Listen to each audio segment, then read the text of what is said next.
Hello friend, welcome to the part 5 of the how to pass journal entry by a modern method of accounting। और आज हम करेंगे the new concept, the meaning of the goods। goods क्या होते हैं business के अंदर। जब भी हम goods के बारे में डिस्कस करेंगे तो उसका मीनिंग क्या होगा और उसके हम एंट्रीज कैसे करेंगे। क्वेश्चन जो भी मैं कराऊंगा उसका लिंक नीचे दिया हुआ है डिस्क्रिप्शन में। अगर आपको वहां नहीं मिलता है तो आप मुझे कॉल या व्हाट्सएप करें पर number 9549168168। Okay friends, so start part 5।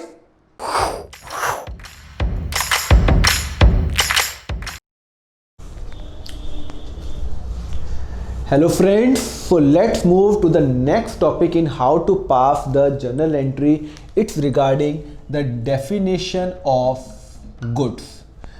Goods क्या होते हैं ये मुझे आपको बताना है, बिकॉज अगली एंट्री करने के पहले यू शुड नो कि गुड्स एक्चुअली होते क्या हैं।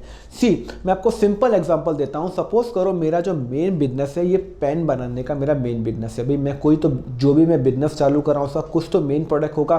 तो मैंने क्या बिजनेस चालू किया कि मैं ये वाला पेन बनाता हूँ और उसको सेल करता हूँ मार्केट के अंदर।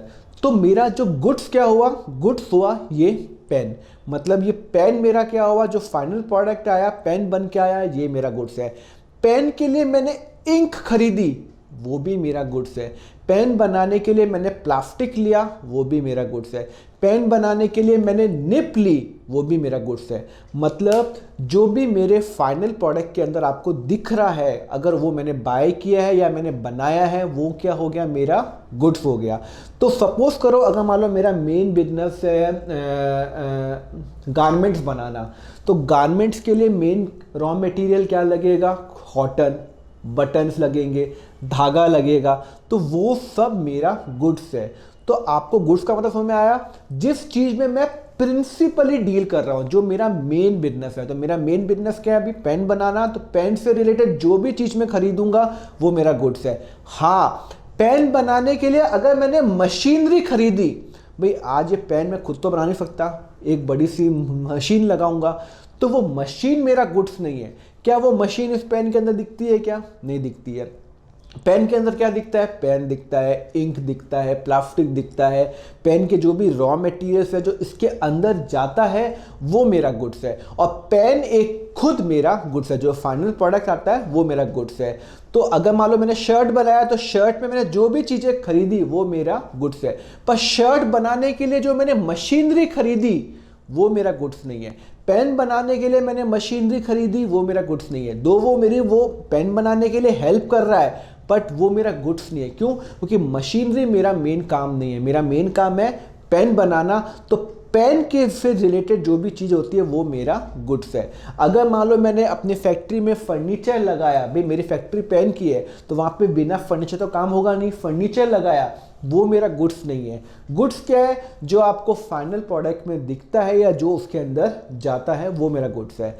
Now I have to explain you in accounting entry, goods के लिए हम कौन कौन से अकाउंट को ओपन करते हैं। देखो ध्यान से समझते हैं। पहला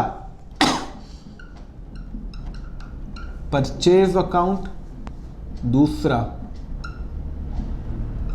purchase return, sales account, sales return account and stock account, जिसको हम इन्वेंट्री भी बोलते हैं। क्लियर? सो गुड्स के केस में बस ये 5 अकाउंट ही बनते हैं। Purchase account, purchase return, sales account, sales return account and a stock account. और 6th अकाउंट कोई नहीं बनता। बस ये 5 अकाउंट आपको समझने हैं ये क्यों बनते हैं। पहले तो मैं ये बता दूंगा ये बनते क्यों हैं। तो गुड्स का मतलब आपको समझ में आ गया। गुड्स मतलब जिस चीज़ में मैं डील कर रहा हूँ। अगर मेरा मेन काम है कपड़ा बनाना, तो कपड़े के लिए जो भी चीज़ करूँगा। अगर मेरा मेन काम है लेट्स सपोज फैन बनाना, तो फैन में क्या क्या जाता है, प्लास्टिक जाता है, मेटल जाता है, वायर जाता है, वो सब मेरा गुड्स हो गए। और फैन एक खुद मेरा गुड्स हो गया। नाउ अब होता क्या है ना कि जो भी मैंने कंपनी चालू की, सपोज करो मैंने पेन की कंपनी चालू की। अब पेन के लिए मैं रोज इंक खरीदता हूँ, रोज़ मैं प्लास्टिक खरीदता हूँ, भाई मेरा मेन काम ही पेन बनाना है, तो मैं रोज़ कुछ ना कुछ खरीदता रहूँगा पेन के लिए, खरीदूंगा पेन बनाऊंगा पेन सेल करूँगा। तो अगर मैंने इतने इंक खरीदी, मैंने प्लास्टिक खरीदा, मैंने इन सब के लिए अलग अलग अकाउंट बनाने लग गया, तो ऐसे लाखों ऐसे हज़ारों अकाउंट बन जाएंगे। तो अकाउंट्स ने क्या बोला है, लॉ ने क्या बोला है कि एक काम करो, आप जो भी आप गुड्स खरीदते हो अपने प्रिंसिपल बिजनेस से रिलेटेड जो भी आप चीज़ खरीदते हो उसको एक चीज़ में ग्रुप कर लो। आप इंटरनली रिकॉर्ड कर लो अपने रजिस्टर के अंदर कि आपने इंक खरीदा, आपने प्लास्टिक खरीदा, पर अकाउंटिंग एंट्री के लिए उन सबको एक अकाउंट का नाम दे दो और उस अकाउंट को आपने नाम क्या दे दिया, either purchase return, sales return और द स्टॉक। बस ये आप 5 नाम इनको दे दो। अब परचेज अकाउंट में कब यूज करूंगा पता है, परचेज अकाउंट में यूज करूंगा जब मैं पेन के लिए इंक खरीदूंगा। भाई मैं क्या करता हूं, पेन बनाता हूं और उसको सेल करता हूं, तो पेन के लिए अगर मैंने इंक खरीदी तो वो मेरा कहां जाएगा, परचेज अकाउंट में। तो मैं आपको सिंपल एग्जांपल ले रहा हूं, लेट सपोज मेरा मेन बिजनेस है मैन्युफैक्चर पेन, ओके। तो अब मुझे बताओ, जब मैं इंक खरीदूंगा तो वो भी मेरा गुड्स है, बिकॉज इंक तो इसके अंदर जा रही है, ओके। तो अगर मान लो मैंने इंक खरीदी तो मेरा परचेज, मैंने प्लास्टिक खरीदा तो मेरा परचेज, मैंने इसके लिए निब खरीदी तो वो भी मेरा परचेज। मतलब जो भी मैं इसको बनाने के लिए खर्च कर रहा हूं वो मेरा परचेज में जाएगा। मैंने इसको बनाने के लिए मशीनरी खरीदी, वो परचेज अकाउंट में नहीं जाएगा, वो जाएगा मशीनरी अकाउंट में। क्यों? क्योंकि मशीनरी मैंने उसको बनाने के लिए खरीदी है, इसके अंदर थोड़ी जा रहा है, इसमें तो सिर्फ इंक जा रही है, प्लास्टिक जा रहा है। तो इसलिए इसका जो भी रॉ मटेरियल खरीदूंगा, रॉ मटेरियल क्या होता है, जो चीज़ मैं बना रहा हूँ उसके बनाने के लिए मुझे क्या क्या चाहिए, वो सब कहाँ जाएगा, गुड्स में जाएगा। मैंने इसको बनाने के लिए इलेक्ट्रिसिटी यूज़ की, वो गुड्स में जाएगा। आपको फाइनल प्रोडक्ट में इलेक्ट्रिसिटी दिखता है क्या इसके अंदर, नहीं दिखता ना, तो वो इलेक्ट्रिसिटी अकाउंट में जाएगा। समझ में आया? तो परचेज अकाउंट में क्या जाएगा, जो चीज़ में मैं डील कर रहा हूँ, अगर मैं उसको कुछ चीज़ में मैं बाय कर रहा हूँ तो वो परचेज अकाउंट में जाएगा। तो मैंने इसके लिए इंक बाय करूँगा, प्लास्टिक और निब बाय करूँगा। What is purchase return? Purchase return, अरे जब मैं परचेज करता हूं तो परचेज रिटर्न भी तो हो सकता है। What is purchase return? Purchase return मतलब मैंने कोई चीज़ परचेज की, मुझे माल पसंद नहीं आया, मैंने वापस कर लिया। भाई मैंने आज ये इंक खरीदी, मुझे पसंद नहीं आई, इंक की क्वालिटी पसंद नहीं आई, तो मैं वापस भी तो कर सकता हूँ। आज मैंने 1000 किलो इंक खरीदी, ठीक है, उसमें से मुझे लग रहा है कि 100 किलो अच्छी इंक नहीं है, तो मैं उसको वापस तो भी तो बेच सकता हूँ। जरूरी तो नहीं कि मैं सारी की सारी इंक रखूँ। तो परचेज जब मैं करता हूँ तो परचेज रिटर्न भी होता है। नॉर्मली बिजनेस, कोई भी आप बिजनेस करोगे तो परचेज अकाउंट तो बनेगा ही बनेगा। अगर आपको उसका माल पसंद नहीं आया तो आप उसको माल वापस भी कर सकते हो। माल को हम क्या बोलते हैं, गुड्स बोलते हैं। समझ में आया? तो परचेज रिटर्न मतलब अगर मान लो मैंने इंक रिटर्न कर ली, मैंने प्लास्टिक अगर ख़रीदा और मुझे अच्छा नहीं लगा तो मैंने क्या कर लिया, उसको वापस कर लिया। मैंने निब खरीदी और मुझे अच्छा नहीं लगा तो मैंने उसको वापस कर लिया। ओके, परचेज रिटर्न का एक और नाम होता है, क्या नाम होता है पता है? उसको हम बोलते हैं रिटर्न आउटवर्ड।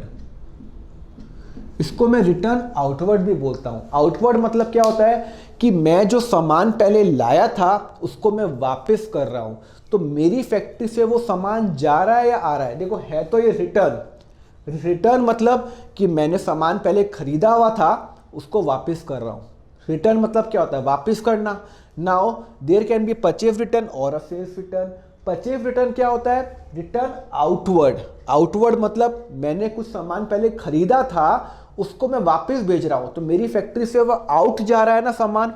मैंने इंक खरीदी थी पहले तो परचेज में आया, अब मुझे इंक नहीं अच्छी लगी, उसमें से 100 लीटर मुझे अच्छी नहीं लगी, मैंने वापस कर लिया, तो वो कहाँ जाएगा, वो जाएगा परचेज रिटर्न में जाएगा और उसको हम बोलते हैं रिटर्न आउटवर्ड। फैक्ट्री से आउट जा रहा है, वो वापस आउट जा रहा है, रिटर्न आउटवर्ड। क्लियर है? Okay, now what is sales? Sales क्या होगा, मेरा फाइनल प्रोडक्ट पेन, जो मैं पेन बना रहा हूँ ये मेरा सेल्स होगा। मतलब अगर मैं जब भी पेन सेल करूँगा तो वो मेरा सेल्स में आएगा। बात समझ में आई? अगर मान लो मैंने आधा पेन भी बेचा तो भी मेरा सेल्स में आएगा, क्योंकि अल्टीमेटली मैं इसको सेल कर रहा हूँ, मैं बना रहा हूँ, सेल कर रहा हूँ। मेरा सिर्फ मेन काम है इसकी कैप बनाना, तो मैं कैप बना के सेल करता हूँ। मेरा मेन काम ही सिर्फ कि सिर्फ कैप बनाता हूँ। तो ये जो कैप अगर जब मैं सेल करूँगा अपने फाइनल कस्टमर को, तो वो कहाँ पे जाएगा? सेल्स में जाएगा। Got the point? So sales में क्या जाएगा? जो चीज़ मैं सेल कर रहा हूँ। तो मैं क्या सेल कर रहा हूँ? मैं सेल कर रहा हूँ पेन, सेल कर रहा हूँ। तो पेन जब भी सेल करूँगा तो वो कहाँ जाएगा? सेल्स में जाएगा। What is sales return? Sales return मतलब कि जो मैंने चीज़ बेची और वो वापस आ गई। होता है ना बिजनेस के अंदर, भाई मैंने एक कस्टमर को ये पेन बेचा, 1000 पेन उसने खरीद लिया मुझसे, उसमें से 20 पेन अच्छे नहीं निकले, तो उसने मुझे क्या कर लिया? वापस कर लिया। उसने कहा ये अच्छी क्वालिटी के पेन नहीं है, 20 पेन ये वापस ले लो। भाई मुझे तो बिजनेस करना है, तो मुझे उससे अच्छे टर्म्स रखने पड़ेंगे, अच्छा रिलेशनशिप रखना पड़ेगा। तो अगर मैं नहीं रखूँगा तो मुझे प्रॉब्लम हो गई। तो मैं कहूँगा ठीक है कोई प्रॉब्लम नहीं है, आपने लिया, आपको अच्छा नहीं लगा, आप मुझे वापस कर लो। आप अमेज़ोन में देखते हो ना, आप अमेज़ोन में चीज़ खरीदते हो, आप उसको वापस करते हो। क्यों करते हो? क्यों? ये फैसिलिटी दी गई जिससे ट्रस्ट बना रहे। अगर अमेज़ोन बोल दे कि हम वापस नहीं लेंगे, सामान नहीं लेंगे, तो वो ट्रस्ट वो ब्रेक हो जाता है कि हमें लगता है हम तो खरीदेंगे ही नहीं अमेज़ोन से। क्यों? अगर मैं खरीदूंगा मुझे नहीं पसंद आया तो मैं वापस नहीं कर सकता। तो सेम वे बिजनेस के अंदर सेल्स तो होता ही है, सेल्स रिटर्न भी होता है। तो मैंने कुछ सामान दिया, बेच दिया, पेन बेच दिया, पेन पसंद नहीं आया तो वो आ गया, वापस आ गया, उसको मैं बोलता हूँ सेल्स रिटर्न। और सेल्स रिटर्न का एक और नाम मैं बोल सकता हूँ रिटर्न इनवर्ड। जब भी वर्ड आ जाए ना रिटर्न, तो रिटर्न का मतलब क्या होता है? रिटर्न का मतलब होता है वापस आना। अब वापस या तो मैं दे रहा हूं, वापस देना या वापस आना, दोनों हो सकता है। इनवर्ड मतलब मेरे पास फैक्ट्री में माल वापस आ रहा है, मतलब मैंने पेन सेल किया और मुझे पेन वापस आ गया, तो मेरे फैक्ट्री में रिटर्न आ रहा है inward. Purchase is not return inward. Purchase fresh purchase है, परचेज रिटर्न जो मैंने खरीदा वो वापस बेच रहा हूं तो आउटवर्ड। सेल्स जो मैंने बेचा सेल्स, पर अगर कोई मैंने चीज सेल्स किया वो वापस आ गई तो वो इनवर्ड, वो फैक्ट्री में वापस आ रहा है। तो आपको कोई याद करने की रिक्वायरमेंट नहीं है कि ये सेल्स रिटर्न को रिटर्न इनवर्ड बोलते हैं। खुद ही कॉमन सेंस लगाओ, इनका मतलब क्या होता है, खुद ही कॉमन सेंस लगाओ। स्टॉक अकाउंट का मतलब होता है जो मेरे पास साल के एंड में जब मैं बैलेंस शीट बनाता हूं, जो मेरे पास सामान बच जाता है वो मैं स्टॉक में डाल देता हूं। मतलब अगर मैंने 1 लाख पेन पूरे साल में बनाए और सिर्फ 90,000 ही मेरे पेन सेल हुए, तो जो 10,000 जो पेन बच गए वो कहाँ जाएगा? स्टॉक के अंदर जाएगा। मैंने 1000 किलो इंक खरीदी, मैंने सिर्फ 800 किलो ही यूज़ की और 200 किलो जो इंक है वो अभी भी मेरे फैक्ट्री में पड़ी हुई है, 31 मार्च 2018 को पड़ी हुई है, तो वो कहाँ जाएगा? स्टॉक में जाएगा। तो उसको मैं और क्या वर्ड बोलता हूँ? इन्वेंट्री। आपने सुना होगा कि वो जो बड़ी बड़ी जो कंपनीज होती है वो बोलती है हमारे पास इन्वेंट्री ये पड़ी हुई है, इन्वेंट्री ये, मेरे पास ऑयल की इतनी इन्वेंट्री है, मेरे पास शर्ट्स की इतनी इन्वेंट्री है। इसका मतलब है अभी एज ऑन 31 मार्च उनके पास कितना स्टॉक बचा हुआ है। आप 31 मार्च को कोई शॉप जाओ तो आप देखोगे शॉप जब जैसी क्लोज होती है उस दिन उसकी शर्ट काउंटिंग होती है, चालू होती है, इतने शर्ट मेरे बच गए। जो बड़ी शॉप्स होती है ना वो काउंट करती है इतना मेरी इन्वेंट्री एज ऑन 31 मार्च है। क्यों? It is mandatory by the law कि आप 31 मार्च को बताओ आपके पास कितना माल पड़ा हुआ है। उसका रीज़न क्या है मालूम करने का, हम क्यों करते हैं वो मैं आपको बाद में समझाऊंगा। अभी हमारा फोकस है कि जर्नल एंट्री कैसे बनाए। सो जर्नल एंट्री के लिए मुझे ये 5 अकाउंट बनाने पड़ेंगे जब मैं गुड्स से डील करूंगा। तो अगर मैंने फर्नीचर लिया तो वो मेरा गुड्स नहीं है, मेरा मशीनरी ली वो मेरा गुड्स नहीं, बिकॉज मेरा मेन काम क्या? पेन। हाँ, अगर मेरा मेन काम फर्नीचर बनाना ही है, अगर मेरा मेन काम फर्नीचर बनाना ही है तो फर्नीचर मेरा गुड्स हो गया। मतलब अगर मेरा मेन बिजनेस भी फर्नीचर बनाना है तो फर्नीचर मेरा गुड्स हो गया। फर्नीचर के लिए मैंने वुड लिया, वो मेरा गुड्स है। फर्नीचर के लिए मैंने पेच लिए, वो मेरा गुड्स है।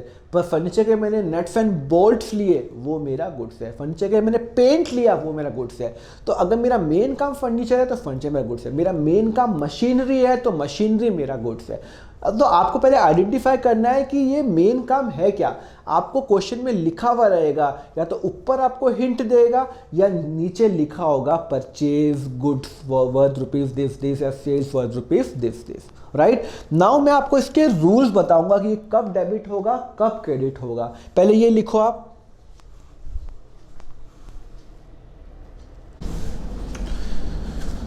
तो लिख दिया आप लोगों ने। Now I will explain you क्या डेबिट होगा क्या क्रेडिट होगा। रूल तो यही रहेंगे, कुछ भी कर लो रूल्स तो यही रहेंगे। रूल्स ये चेंज नहीं हो सकते, अकाउंट्स के रूल्स है। देखो आपको खुद ही आप बता दोगे। परचेस क्या होता है, मैंने जब भी मैं कुछ परचेस करता हूं तो क्या होगा, डेबिट होगा या क्रेडिट होगा। पहले तो बताओ ये हेडिंग कहाँ पे आएगा, एक्सपेंस में आएगा, इनकम में आएगा। मैं कोई चीज़ खरीद रहा हूँ, मैं इसके लिए पेन बनाने के लिए इंक खरीद रहा हूँ, तो वो कहाँ जाएगा, परचेज में। खरीद रहा हूँ, खर्चा कर रहा हूँ, तो जो खर्चा करता हूँ तो वो कहाँ पे आएगा, एक्सपेंस में आएगा। और जब भी मैं एक्सपेंस करता हूँ तो क्या होता है, वो डेबिट होता है। क्या होता है, तो purchase account is always debited. बात समझ में आई। परचेज की हेडिंग कौन सी है, it is an expense account, expense account. Okay, ये कौन सा अकाउंट है मेरा, एक्सपेंस अकाउंट है। Now purchase return, purchase return कौन सा अकाउंट हुआ, मैंने पहले कोई खर्चा किया था, पहले कोई खर्चा किया था, मुझे पसंद नहीं आया, मैंने इंक खरीदी, खर्चा हो गया, परचेज में आ चुका। जब मैंने इंक 2 दिन पहले 10 दिन पहले ली होगी, अब मुझे वो इंक नहीं पसंद आई, मैंने वापस कर लिया, तो वो क्या हो गया, परचेज रिटर्न। इसका मतलब है मेरा जो मैंने जो पहले जो सपोज करो मैंने 1 लाख की इंक ली और मैंने 10,000 की इंक मुझे नहीं पसंद आई, तो जो मैंने 10,000 की इंक वापस दे दी अपने जो जहाँ से भी मैंने खरीदी, तो मेरा खर्चा कम नहीं हो रहा क्या, ये मेरा सेल्स तो है नहीं भाई। मैंने परचेज करके वापस करता हूँ, सेल्स तो नहीं, सेल्स तो मैं पेन बना के बेचूंगा तब मेरा सेल्स है। तो मैंने इंक खरीदी और मुझे नहीं पसंद आई, आधी इंक मतलब मैंने 1 लाख की इंक खरीदी, 10,000 की मुझे नहीं पसंद आई, तो जो 10,000 की इंक मैंने वापस की, इसका मतलब मेरा खर्चा कम हो रहा है, खर्चा कम हो रहा है। तो मेरा खर्चा कम हो रहा है, तो मैं खर्चा जब कम होता है तो मैं क्या करता हूँ, क्रेडिट, एक्सपेंस क्रेडिट। मैंने आपको कहा था ना एक्सपेंस क्रेडिट कब होता है, जब मैं परचेज रिटर्न बनाता हूं, तो क्रेडिट रिड्यूस एक्सपेंस। और सिंपल एग्जांपल दूं, आपने अमेज़न से बाय किया 1,000 रुपये का कोई आइटम बाय किया आपने, आपका आज के दिन पे आपने बाय किया, तो आज के दिन पे आपके लिए खर्चा हो गया, एक्सपेंस हो गया।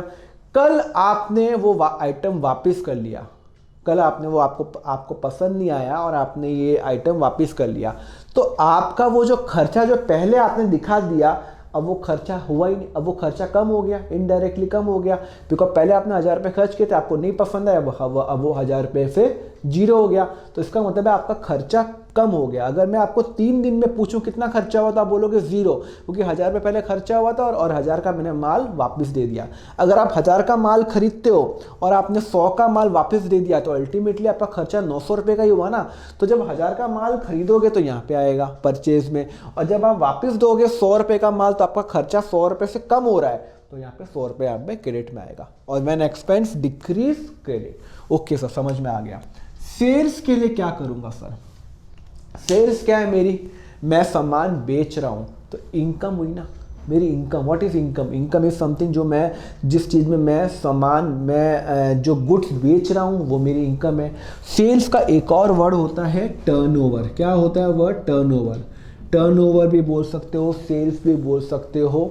तो अब उसको मैं क्या करूंगा, उसको मैं करूंगा क्या करूंगा, क्रेडिट करूंगा। वाई, क्योंकि इनकम है, और जब भी मेरी सेल्स होगी मेरी इनकम बढ़ेगी। भाई मेरी जब मैं जब ये सामान बेचूंगा तो मेरी इनकम बढ़ेगी, इनकम बढ़ेगी, तो उसको मैं क्या बोलूँगा, सेल्स बोलूँगा। क्लियर है नहीं क्लियर है, डाउट है? तो सेल्स जब होती है, जब मैं सामान बेचता हूँ तो मेरी इनकम हो रही है, और इनकम जब बढ़ती है तो मैं क्या करता हूँ, क्रेडिट करता हूँ। ओके, तो सेल्स रिटर्न क्या होगा सर, अरे जब मैंने सेल्स किया तो इनकम हो गई, अब मुझे मेरे कस्टमर को उसमें से एक मैंने 5 लाख का माल बेचा, उसमें से 2 लाख का माल कस्टमर को अच्छा नहीं लगा तो उसने मुझे वापस कर लिया। तो वो जो 2 लाख का जो माल है जो उसने मुझे वापस कर लिया, मेरे लिए इनकम कम हो गई। पहले मुझे लगा था मैंने 5 लाख का माल सेल कर लिया तो 5 लाख की मेरी इनकम दिखा दी। अब उसमें से 2 लाख का माल कस्टमर को पसंद नहीं आया, गुड्स पसंद नहीं आया, उसने वापस कर लिया, तो सेल्स रिटर्न तो हो गई मेरी। तो वो 2 लाख का जो है वो मेरी, उससे मेरी इनकम कम हो रही है। पहले 5 लाख की इनकम थी, अब 2 लाख से कम हो गई ना इनकम मेरी, अब 3 लाख ही रह गई। तो जब इनकम कम होती है तो मैं क्या करता हूँ, डेबिट करता हूँ। क्लियर है? So purchase debit, purchase return credit, sales credit, sales return debit. याद करने की रिक्वायरमेंट नहीं है, हमेशा ध्यान रखना। परचेज खर्चा, क्या नेचर है खर्चा, सेल्स क्या है इनकम, क्रेडिट। परचेज खर्चा हमेशा डेबिट होता है, डेबिट सेल्स क्रेडिट। और परचेज रिटर्न करूंगा तो डेबिट का हो जाएगा उल्टा क्रेडिट, और सेल्स का रिटर्न करूंगा तो सेल्स होता है क्रेडिट, उसका उल्टा डेबिट। क्लियर है? अच्छा, स्टॉक अकाउंट हम साल के एंड में बनाते हैं, अभी उसकी रिक्वायरमेंट नहीं है। बट स्टॉक पता है क्या है हमारा, ये हमारा एसेट है। मतलब व्हाट इज माई एसेट, जो मेरी प्रॉपर्टी है। तो 31 मार्च को अगर आप मुझे पूछोगे मेरे पास क्या क्या माल पड़ा हुआ है, क्या क्या गुड्स पड़ा हुआ है, वो सब मेरा एसेट्स है। अगर आप कोई शॉपर स्टॉप जाओ, 31 मार्च को गए और आप उस टाइम आप रात को वापस आ गए, तो रात को 12 बजे के बाद जो, अगर सपोज करो कि कोई पूछेगा शॉपर स्टॉप को 31 मार्च को आपका एसेट्स क्या है, तो शॉपर स्टॉप बोलेगा देखो मेरे एसेट्स है, लाइट्स है, मेरे जो फर्नीचर लगे हुए वो है, और मेरे जो कर्टन्स लगे हुए हैं वो मेरे हैं, जो कांच लगे हुए वो मेरे एसेट्स है, और जो कपड़े पड़े हुए अभी जो नहीं बिके वो भी तो उसका एसेट है। तो स्टॉक क्या होता है, हमेशा एसेट होता है। क्लियर है? अब ये डेबिट होगा क्रेडिट होगा, ये डेबिट ही होता है हमेशा, दिस इज ऑलवेज डेबिट। इसका डेबिट बैलेंस ही होता है हमेशा स्टॉक का। It cannot have a credit balance. मेरा एसेट है, एसेट का नेगेटिव बैलेंस क्या हो ही नहीं सकता, या तो होगा या नहीं होगा। It cannot be negative. भाई शॉपर स्टॉप के पास या तो शर्ट है या नहीं है। इट कैनॉट बी माइनस में शर्ट तो नहीं हो सकते हैं, माइनस में कोई तो नहीं हो सकता है गुड्स। क्लियर है? तो लिखो ये रूल्स लिखो, देन आई विल प्रोसीड। हम इसकी एंट्री कैसे करेंगे, पर इसके लिए मुझे एक आपको 3 रूल्स बताने हैं। ये आपको समझ में आ गया? अब मुझे रूल्स बताने हैं कि क्वेश्चन में हिडन लैंग्वेज कैसे जज करेंगे, फिर हम इसके क्वेश्चंस करेंगे। क्लियर? बेल आइकन उस पर क्लिक करिए सो दैट जैसे ही मैं अपना नया वीडियो डालूं आपको नोटिफिकेशन मिलती रहे। एंड कमेंट पे प्लीज बताइए आपको लेक्चर कैसा लगा। Now over to lecture. So let me explain you first what is debtor and what is creditor and mind it, ये यूज सिर्फ गुड्स के लिए ही होता है। गुड्स तो समझ में आ गया आपको। गुड्स क्या होते हैं, परचेज रिटर्न, सेल्स रिटर्न, और स्टॉक अकाउंट के अंदर ही जाते हैं। गुड्स वो होते हैं जिस चीज़ में मैं डील कर रहा हूँ। नाउ बस 2 more important concept, debtors and creditors. What are debtors? Debtors वो होते हैं जब मैं अपना सामान सेल करता हूँ। फाइनल प्रोडक्ट मेरा क्या है, पेन बनाना। And if I sell the pen और मुझे उससे पैसे नहीं आए तो वो उसको मैं कौन सा अकाउंट में लेके जाऊँगा, डेटर में। भाई सपोज़ करो, मैं आपको सिंपल एग्जांपल देता हूँ। सपोज़ करो मैंने 1 लाख रुपीज़ के sold pen to customer Ram, okay, and Ram paid ₹30,000 immediately। मतलब समझ में आया? मैंने 1 लाख रुपए का पेन सेल किया राम को, उसमें से राम ने सिर्फ 30,000 रुपये इमीडिएटली मुझे दे दिए। इसका मतलब है बाकी 70,000 रुपीज़ मुझे लेने बाकी हैं। तो वो जो 70,000 रुपीज़ जो मैं जो फाइनल प्रोडक्ट जब मैं गुड सेल करता हूँ और मुझे उससे पैसे वापस नहीं आते, अभी तक नहीं आए ना, तो उसको मैं कहाँ लेके जाऊँगा, डेटर्स में लेके जाऊँगा। तो इधर डेटर्स कितना हो जाएगा मेरा 70,000, मतलब 1 लाख में से 30,000 तो मुझे मिल गए, बाकी मुझे नहीं मिले। तो डेटर्स में कौन सा जाएगा, और debtors is always use for goods. अगर मैंने मशीनरी बेची मेरा मेन काम क्या है, पेन बनाना। मैंने मशीनरी बेची, इसको बनाने के लिए मैंने एक मशीनरी खरीदी और उसको मैंने बेच दी और उससे पैसे नहीं आए, तो वो डेटर्स में नहीं जाएगा। Debtor is always use for the goods. तो कहीं पे लिख दो, debtor and creditors always used for goods. सिर्फ गुड्स के लिए ही यूज होता है, बाकी किसी चीज के लिए यूज नहीं होता है। तो गुड्स तो आपको समझ में आ गया। और गुड्स जब मैं खरीदता हूं या जब मैं बेचता हूं उसके पैसे नहीं आते, अगर मैंने गुड्स किसी को बेचा और उससे पैसे नहीं आए तो डेटर्स बोलता हूं। अच्छा, ये मेरा एसेट है, लाइबिलिटी है? It is my asset. कैसे सर? अरे सिंपल सी बात है ना, मैंने 1 लाख का सामान बेचा राम को, उसने सिर्फ 30,000 रुपये दिए, इसका मतलब है 70,000 रुपीज़ वो मुझे फ्यूचर में देगा। तो जो मुझे फ्यूचर में मिलने वाले हैं वो मेरा एसेट ही तो हुआ। 1 लाख का मैंने सेल किया, 30,000 आ गए, 70,000 वो 10 दिन बाद 2 महीने बाद तो देगा, तो वो मेरा एसेट है। एसेट्स क्या होता है? जो मेरी प्रॉपर्टी है, मेरा राइट है ना उससे लेना, तो दिस इज माई एसेट। तो डेटर्स क्या होते हैं? जब मुझे कोई मैं सामान बेचता हूं और उसका पैसा नहीं आता तो वो मेरा डेटर। कौन सा सामान? गुड्स। तो मैंने पेन बेचा, 1 लाख का पेन बेचा, उसमें 30,000 ही आए, तो 70,000 का मेरा क्या हो गया? डेटर्स हो गया। और अगर क्वेश्चन में लिखा हो goods are sold on credit, credit का मतलब होता है जहां पे मुझे पैसा नहीं आया, तो इसका मतलब है डेटर अकाउंट वहां पे ओपन होगा। डोंट वरी, मैं आपको एंट्री बताऊंगा जब होगी। तो क्रेडिटर्स, क्रेडिटर्स क्या होते हैं? जब मैं गुड्स बनाने के लिए जब सामान खरीदता हूं, मैंने उसका पैसा नहीं दिया, मैंने गुड्स बनाने के लिए सामान खरीदा और मैंने पेमेंट नहीं दिया, तो वो मेरी बुक्स में क्या आएंगे? क्रेडिटर्स आएंगे। तो मेरी बुक्स में क्या आएगा? वो क्रेडिटर। मैंने इंक खरीदी 2 लाख की, brought ink of rupees 2 lakh rupees, out of which I paid rupees 40,000 only. मैंने सिर्फ उसको 40,000 रुपये पे किए। मैंने इंक खरीद ली 2 लाख की, आज इंक आ गई मेरी फैक्ट्री में आ गई, पर मैंने इसको पे सिर्फ 40,000 ही किया। और मैं इसको 1,60,000 जो पेमेंट है वो मैं फ्यूचर में दूंगा, अभी तो नहीं दे रहा मैं उसको, कब मैं दे रहा हूँ? फ्यूचर में दूंगा। पर वो मेरी लायबिलिटी हुई नहीं हुई? वो लायबिलिटी हुई। तो इसको मैं बोलता हूँ क्रेडिटर्स। जब मैं कोई रॉ मटेरियल खरीदता हूँ, जब मैं कोई चीज़ परचेज करता हूँ, तो जब मैं कोई चीज़ परचेज करूँगा तो वो क्या होगा? मेरा क्रेडिटर्स में जाएगा। जब भी मैं कोई परचेज करूँगा और उसका मैंने पेमेंट नहीं दिया, पेमेंट दे दिया तो कैश, और जो पेमेंट नहीं दिया वो क्रेडिटर्स। एंट्रीज कराऊंगा तो आपको समझ में आएगी, पर अभी आपको मतलब समझ में आया। क्रेडिटर्स यूज तब होता है जब मैं कोई पार्टी से जो मैंने रॉ मटेरियल खरीदा और उसको पेमेंट नहीं दिया। डेटर्स वो होता है जब मैंने सामान बेचा और मुझे पेमेंट नहीं आया। तो डेटर्स मेरे एसेट हुए और क्रेडिटर्स क्या हुए? इधर क्रेडिटर्स कितने हो गए पता है आपको? 2 लाख रुपए माइनस 40,000 इज इक्वल टू 1,60,000 रुपये। और दिस इज माई लाइबिलिटी।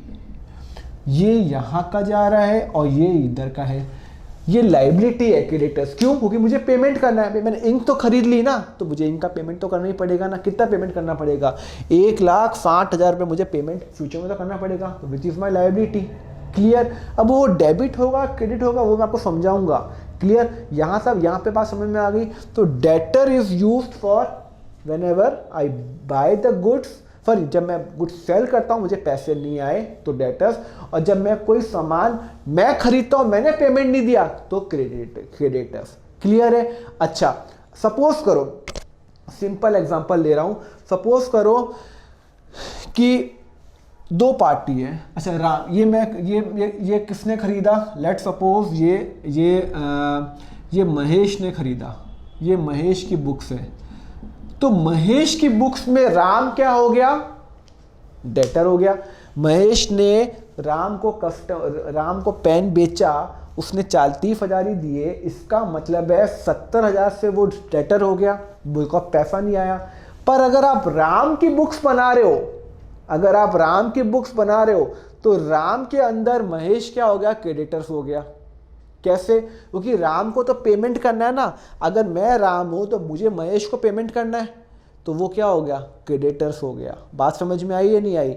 तो अगर आपको देखना आप अकाउंटिंग किसकी कर रहे हो, आप अकाउंटिंग राम की कर रहे हो या महेश की बुकिंग कर रहे हो। महेश की हो तो महेश के एंगल से सोचो, महेश ने सामान बेचा, उसके पैसे नहीं आए, डेटर्स। राम ने सामान खरीदा था, अगर मैं राम हूं, मैंने महेश से सामान खरीदा, मैंने पेमेंट नहीं दिया, तो क्रेडिटर्स। क्लियर है? और जो मेरे क्रेडिटर्स हैं और क्रेडिटर की बुक्स में मैं डेटर्स। समझ में आया? Okay, now I will do the, आपको जो 3 इंपॉर्टेंट रूल्स बताऊंगा, then I will proceed to the question, जिससे आपका क्वेश्चन आपको बहुत इजीली हो जाएगा। क्लियर? लिखो पहले ये, debtors are asset, creditors are liability, debtors is use for sales, ये मैं सेल्स के लिए यूज करता हूं, sales use, and this is use for purchase के लिए यूज करता हूं मैं। क्लियर है?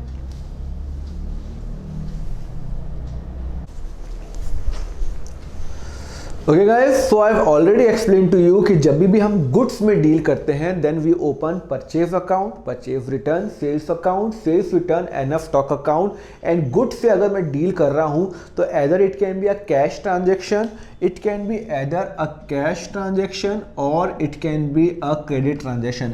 कैश ट्रांजेक्शन का मतलब हुआ कि अगर मैंने कोई चीज़ सेल की है और मुझे उससे पेमेंट इमीडिएटली आ गया तो कैश ट्रांजेक्शन। मैंने कोई चीज़ परचेज की है और मैंने उसको इमीडिएटली पेमेंट कर लिया तो cash transaction. What is a credit transaction? Credit transaction is those transaction जब मैंने कोई चीज़ सेल की और मुझे उससे पेमेंट नहीं आया, एंड या फिर मैंने कोई चीज़ परचेज की, मैंने कोई चीज़ परचेज की और मैंने उसको पेमेंट नहीं दिया, उसको मैं बोलता हूं credit transaction. So it is clear what is cash transaction, what is credit transaction. और आपको ये भी पता है कि क्रेडिट ट्रांजेक्शन के अंदर we use the account as the debtors और द क्रेडिटर्स। डेटर्स हम यूज करते हैं जब मैं सामान सेल करता हूं, और क्रेडिटर्स जब यूज करते हैं जब मैं कोई सामान बाय करता हूं। क्लियर?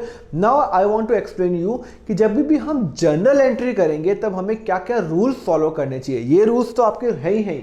इसके अलावा जब मैं कोई परचेज और सेल्स करता हूं ऑफ द गुड्स, जब भी मैं गुड्स की बात कर रहा हूं, कभी भी मैं गुड्स परचेज करूंगा, सेल्स करूंगा, क्वेश्चन में क्लियर नहीं है कि ये कैश ट्रांजैक्शन है या क्रेडिट ट्रांजैक्शन है, तो हमें कैसे आइडेंटिफाई करना है कि ये कैश है या क्रेडिट है। देखो rule number 1, it's very simple, कुछ याद करने की रिक्वायरमेंट नहीं है। देखो rule number 1, when the question clearly say that it is a cash transaction, question clearly बोल रहा है कि वो कैश ट्रांजेक्शन है, क्वेश्चन ने क्लियरली बता दिया कि ये कैश ट्रांजेक्शन है, तो but obvious it is a cash transaction. Example के लिए देखो, purchase goods from Ram for ₹5,000 in cash, मतलब मैंने राम से गुड बाय किया और मैंने उसको ₹5,000 कैश दे दिया। सिंपल, इसका मतलब ये कैश ट्रांजैक्शन है, क्रेडिट ट्रांजैक्शन नहीं है। जब क्वेश्चन में क्लियरली मेंशन होता है इन कैश, तो मैं कैश ट्रांजैक्शन ही मानूंगा। इसकी एंट्री क्या होगी मुझे बताओ, एंट्री बताओ। सी, मुझे बताओ इसके जो 2 इफेक्ट्स क्या होंगे, ये एंट्री के 2 इफेक्ट क्या होंगे।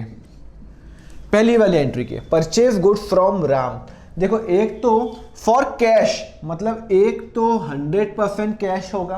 भाई मेरी बुक्स के अंदर कैश जा रहा है, भाई मैंने किसी से सामान खरीदा, कैश जा रहा है। अच्छा, मैंने बाय क्या किया, कैश क्यों जा रहा है, क्योंकि मैंने गुड्स बाय किए। परचेज गुड्स लिखा हुआ है ना क्वेश्चन के अंदर, गुड्स मतलब मैंने अपना जिस चीज में मैं प्रिंसिपली डील कर रहा हूं प्रोडक्ट के अंदर, मैंने वो बाय किया है। और मैंने आपको बताया था कि जब भी मैं गुड्स बाय करता हूं तो मैं गुड्स अकाउंट ओपन नहीं करता, मैं ओपन करता हूं purchase account. When I buy the good, purchase, when I sell the goods, it is sales account. तो इधर मैं क्या कर रहा हूं, बाय कर रहा हूं या सेल कर रहा हूं। सर बाय कर रहे हो आप, परचेज कर रहे हो, इसका मतलब है मैं पेन के लिए इंक खरीद रहा हूं, तो इंक खरीदने के लिए मैं क्या यूज करूंगा, परचेज अकाउंट। तो एक तो हो गया मेरा परचेज अकाउंट और एक हो गया कैश, बिकॉज मैंने कैश में खरीदा। Now what is cash, asset. Cash जा रहा है या आ रहा है, सर कैश जा रहा है, इसका मतलब है कैश बैलेंस मेरा कम हो रहा है, और कैश बैलेंस कम होने का मतलब है कैश में करूंगा क्रेडिट। ओके सर, और परचेज अकाउंट क्या है, सर परचेज अकाउंट तो आपका एक्सपेंस अकाउंट है। कैसे एक्सपेंस है, मेरा खर्चा है ना, मैं अपने पेन के लिए इंक खरीद रहा हूं तो मेरा खर्चा है, तो खर्चा मेरा बढ़ रहा है कम हो रहा है, सर खर्चा तो आपका बढ़ ही रहा है ना, बढ़ता है तो मैं क्या कर रहा हूं, डेबिट। यहां बात समझ में आई आपको, खर्चा मेरा बढ़ रहा है, मैं कोई चीज खरीदूंगा तो मेरा खर्चा बढ़ रहा है ना, तो डेबिट। क्लियर? खर्चे हमेशा डेबिट ही होते हैं। क्लियर? तो what will be the entry? Entry will be purchase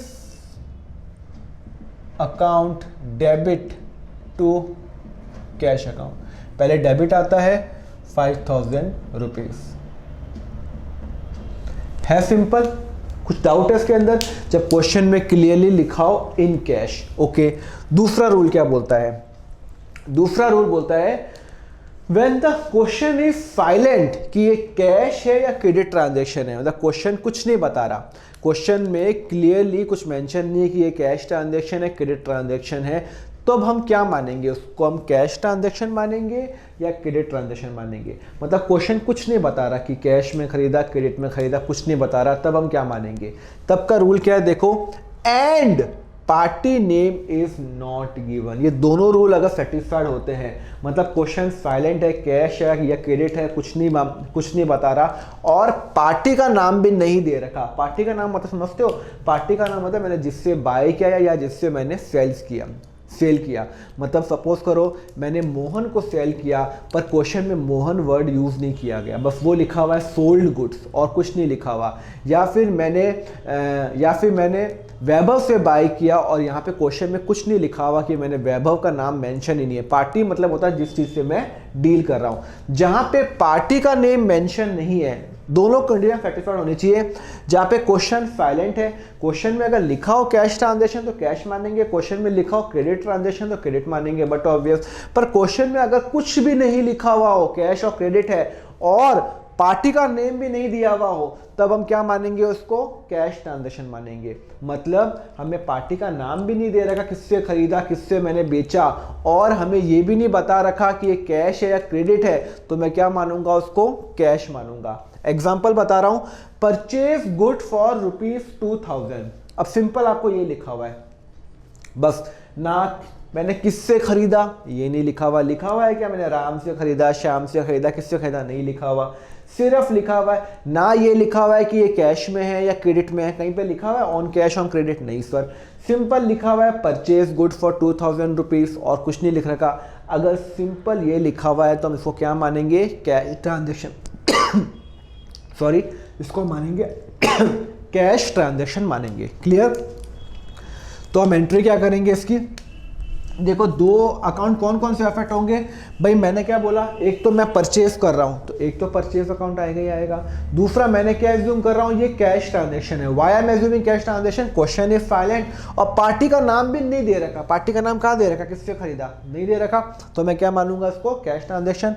और सेम एंट्री यहाँ पे होगी purchase account debit to cash account, क्योंकि पार्टी का नाम दे नहीं रखा तो फिर मैं एज्यूम कर रहा हूँ कि मैंने कैश में किया।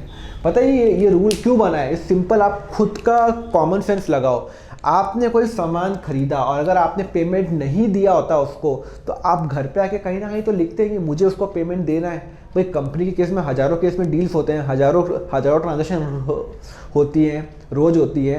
तो अगर कंपनी किसी को पेमेंट नहीं दे रही है तो कंपनी कहीं ना कहीं तो लिखेगी, पर कंपनी ने यहाँ पे उसका नाम भी नहीं दे रखा। इसका मतलब है कंपनी ने पैसे दिए और सामान खरीदा, तो इसका मतलब है ये कैश ट्रांजेक्शन है। क्लियर है? ओके।